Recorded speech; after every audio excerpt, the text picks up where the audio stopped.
If you're a facilities manager at a university, you know students rely on the cafeteria for breakfast, lunch, dinner, and the occasional late-night snack. So when a dishwasher breaks down and dirty plates pile up, the mess hall can turn messy in the blink of an eye. Enter Grainger. With over 1 million industrial-grade products and fast delivery, the product you need now is never far away. So you can turn that dishwasher back into a lean, clean washing machine. Call, click Grainger.com, or just stop by. Grainger, for the ones who get it done.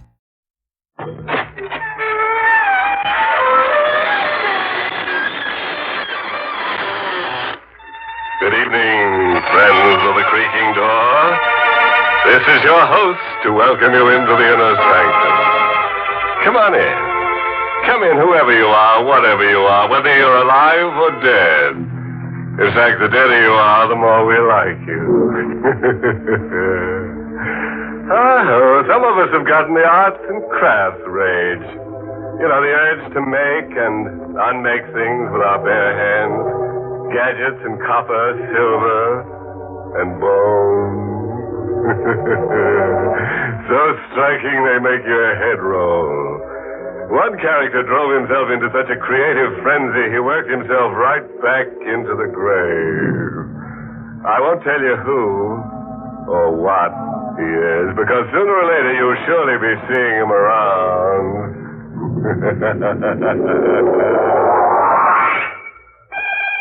And now for tonight's torment. Killer at large. Tonight's drama is the story of the short and unhappy life of a fugitive whose sullen face stares at us from hundreds of police posters. Read one. Mark Stribling wanted for murder. Warning. This man is armed and dangerous. Is he guilty? Let's get our answer from Mark Stribling. Not guilty. I was framed, but good. Could happen to anybody. Come home unexpectedly to the wrong kind of wife. Your key's hardly in the door when there's a scream and a shot. Helen! Helen! But it's all over for Ellen. And for you, too. The killer's gone down the fire escape, and so you're the patsy. It's a perfect crime for the guy who pulled it. Your gun was used. The world knew there'd been bad blood between you and the missus. And there's an insurance angle. Mrs. Stribling is worth $10,000 to you dead. The cops won't forget that. There's enough circumstantial evidence to burn you. So you run. You don't face the music. You don't dare. You hide and drift all the time looking for Mr. Other Man. I found him. 6 months and 10,000 miles later in a tourist town over the border. I found him in a club called the Casa Real. I got behind him and rammed a gun into his back. Who? Guess who, Davis? Don't turn around and don't stop smiling. Stribling in person. I got a message for you from Mrs. Stribling. She wants you to join her as fast as you can go. Stribling, no, don't.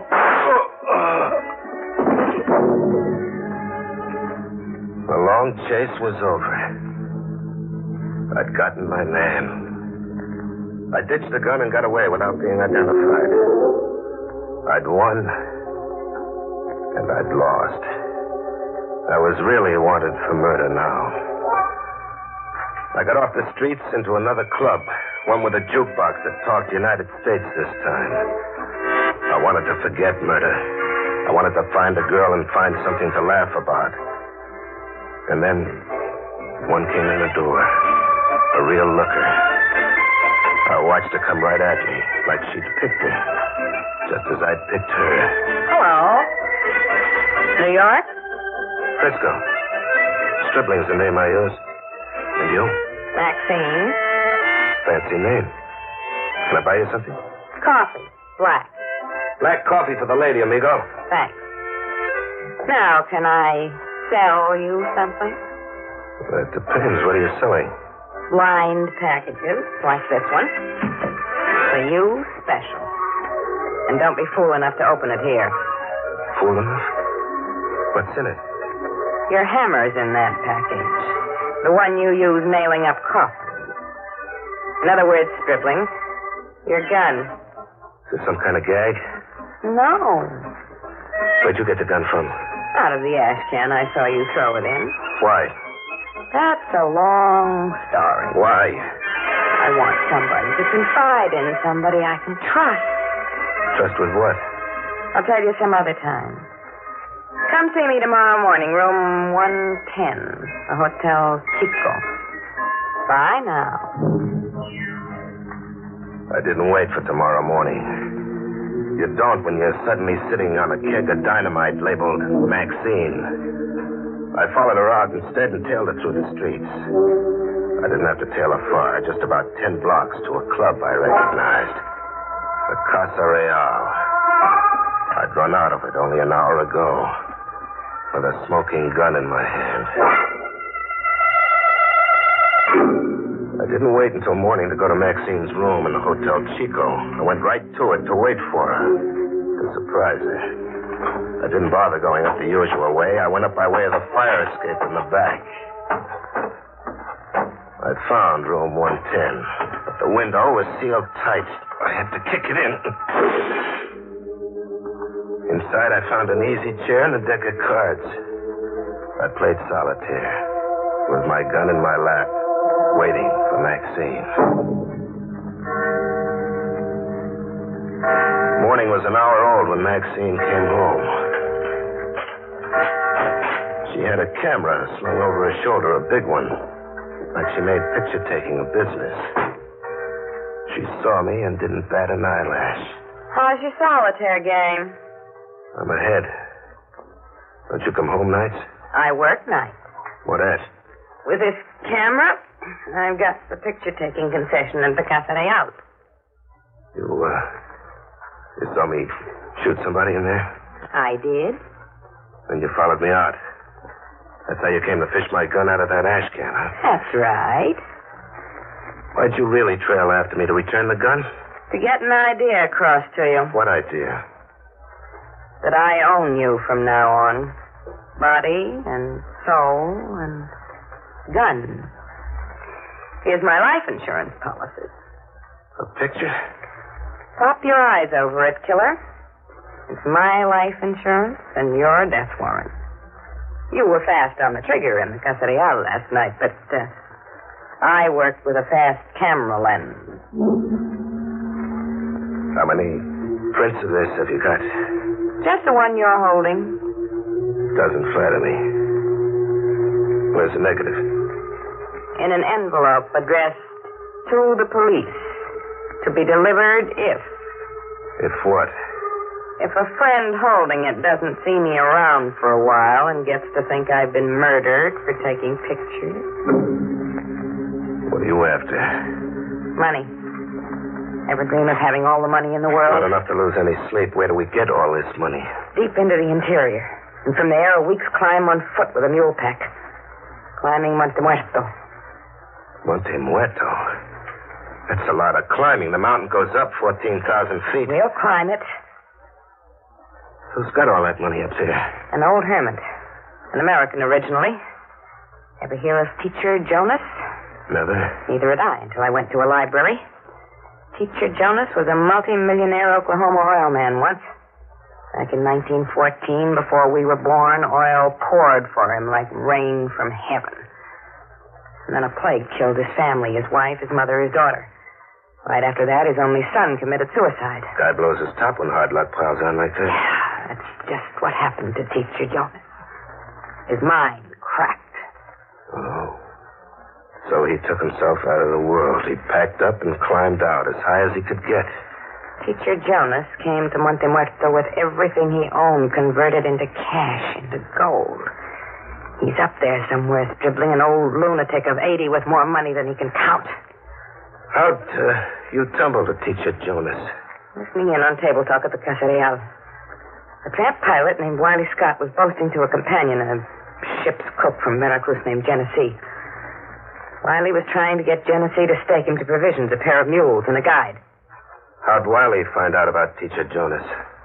Piloted a monoplane on a run from Tampico to San Jose in Guatemala. Plane developed engine trouble, and he had to make a forced landing. You can guess the rest. Uh-huh. How do we find Teacher Jonas? And while he got his plane repaired, he flew over Monte Muerto again and made a detailed map. Map making's his business. He carries the map in a pouch around his middle. Job number 1 scheduled for me, huh? I'm to get the map from Wiley. Maxine laid out the strategy for surprising Wiley Scott. She was going to invite herself up, a decoy, with me behind her. It worked just like that. Wiley opened the door. Nice of you to visit, Maxine. A real nice... Now close your mouth, Wiley, and get back inside. Inside. What do you want? Tell him, Maxine. The map of Monte Muerto. The map? Pull your shirt out and unbutton that money pouch. Sure. Drop it on the table. See if the map's in there, Maxine. It's in there. Look, you people, I'll be glad to cut you in this morning enough for everybody.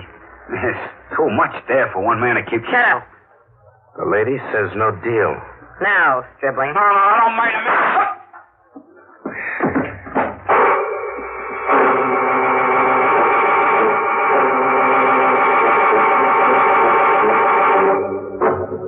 Now, picture that, will you?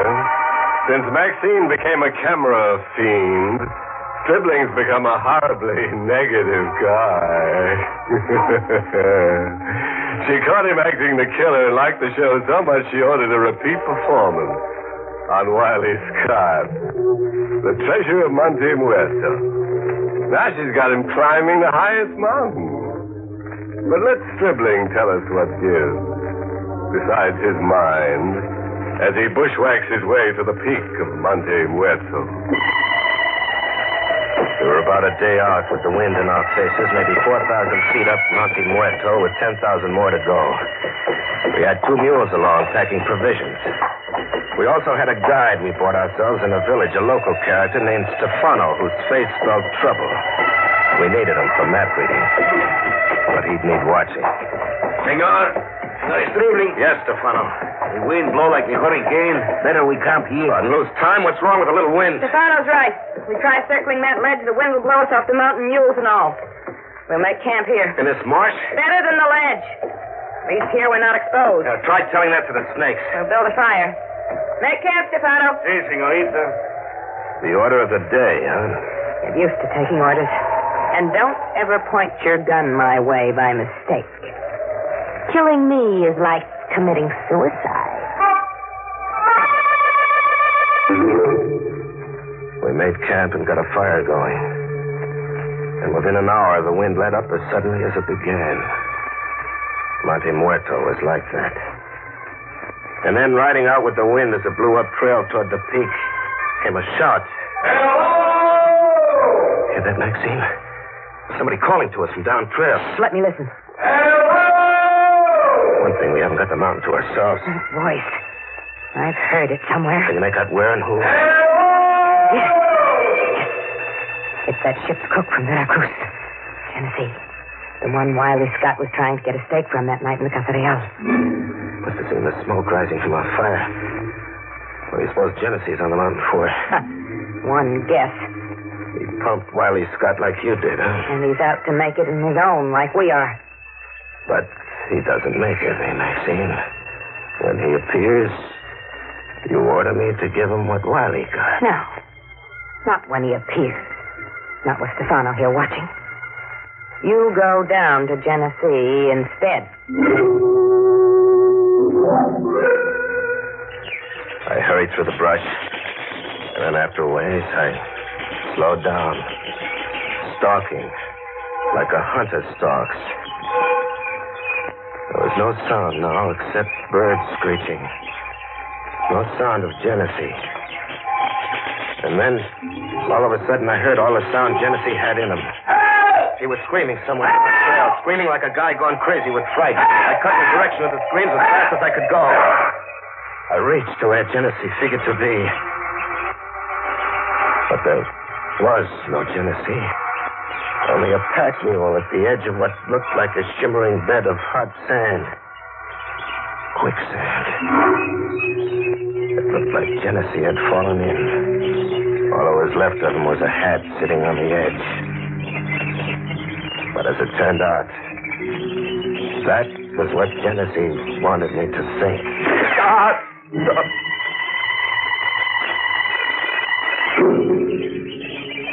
It came to, but my left hand smashed where a bullet had burned into it. And Genesee, looking down on me, he'd been squatting in the brush with his rifle aimed and ready. You're not very bright, my friend. You fool easy. That hat on the edge of the quicksand was only a stage setting. How could you know I was coming down after you? Oh, these field glasses. I saw you make camp up there off the ledge and then come down trail after whispering with Maxine. I guessed you were coming down to kill me. Maybe not. Don't lie to me, my friend. I know Maxine. Roll. Roll? Into the quicksand. I ain't got any bullets to waste. Roll. Okay, if you want it like that. I rolled, slowly. I was damn sure, but Genesee wasn't very bright either. Rolling, my good hand under me closed on the 38. A 38 and a shoulder holster. Coming up on the roll, a shot from the hip. Genesee never even knew what hit him.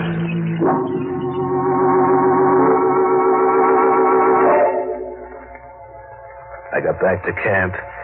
Maxine was all smiles. She washed my hand and tied it up. Then we all turned in for the night. The last thing in my ears was Stefano snoring.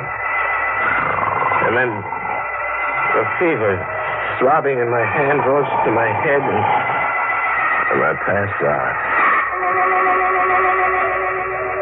I came to wondering why Stefano wasn't snoring anymore. It wasn't because he was awake, up and about, packing the mules like a guy making a sneak getaway in the night. I reached for my gun. No gun.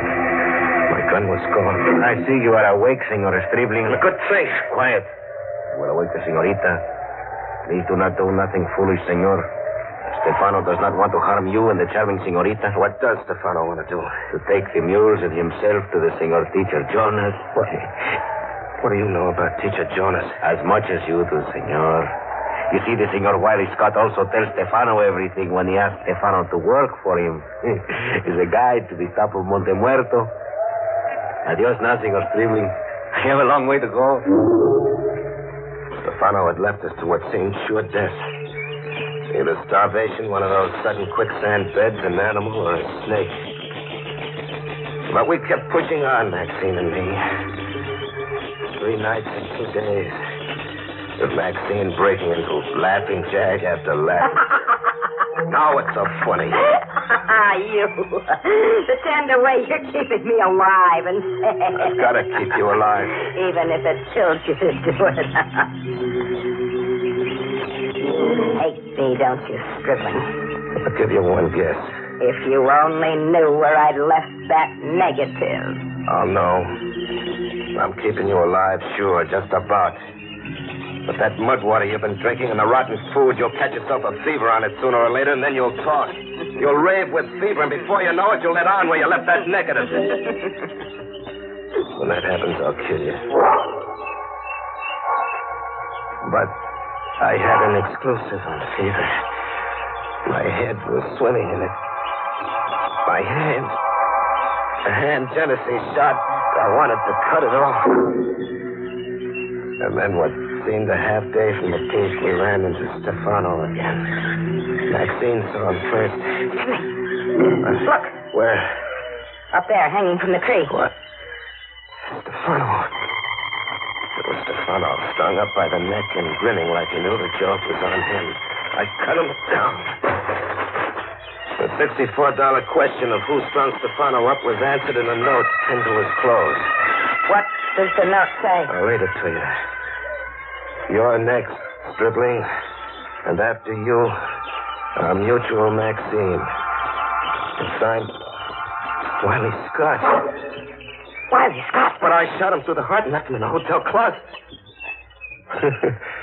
His ghost took up where Wiley left off. Let me see that note. You've seen Wiley's handwriting before? Lots of times. Well, is it or isn't it? Yes.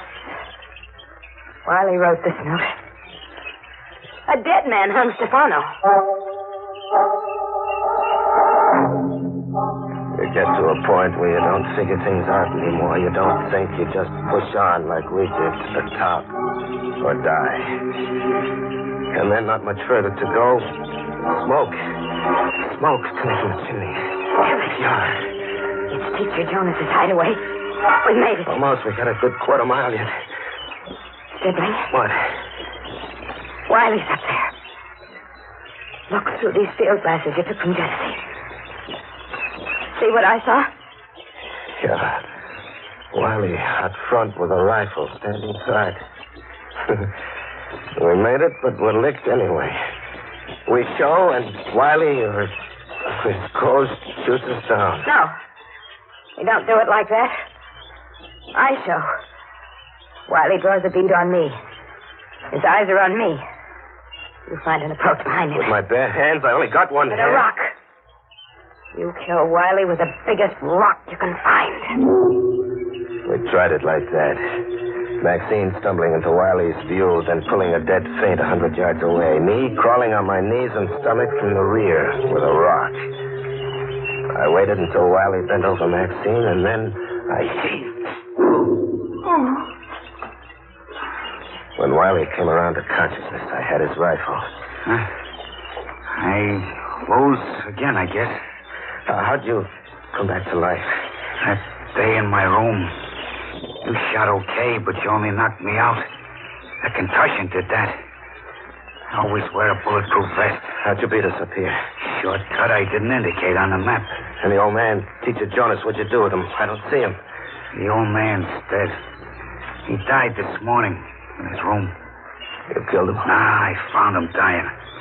Nothing special, only old age. And the money, what about his money? That's a joke.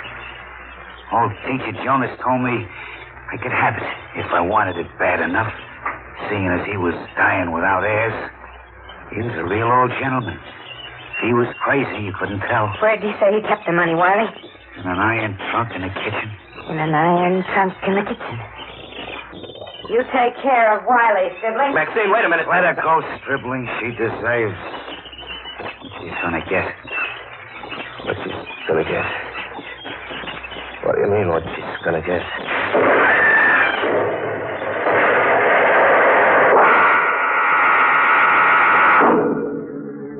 The house came down on Maxine. When the smoke cleared, Wiley told me what old Teacher Jonas had told him. A booby trap tooled into the iron trunk. Open the trunk to steal the money and blow yourself up. I'm here on top of Monte Muerto with Wiley Scott. That negative, no doubt, is in the hands of the police by now. They're probably sweating their way up here. Funny thing, I don't care anymore. I'm not worrying about being hung. There's pain shooting from my hand into every part of me. And you tell me, how many times can a man die?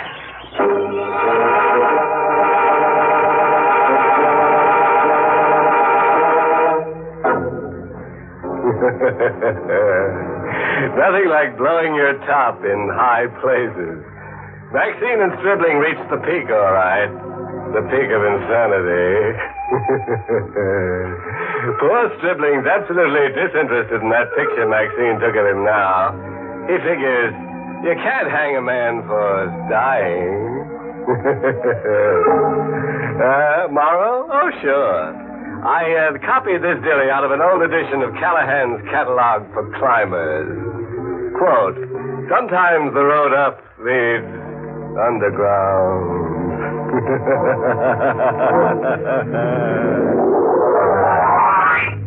Pleasant dreams.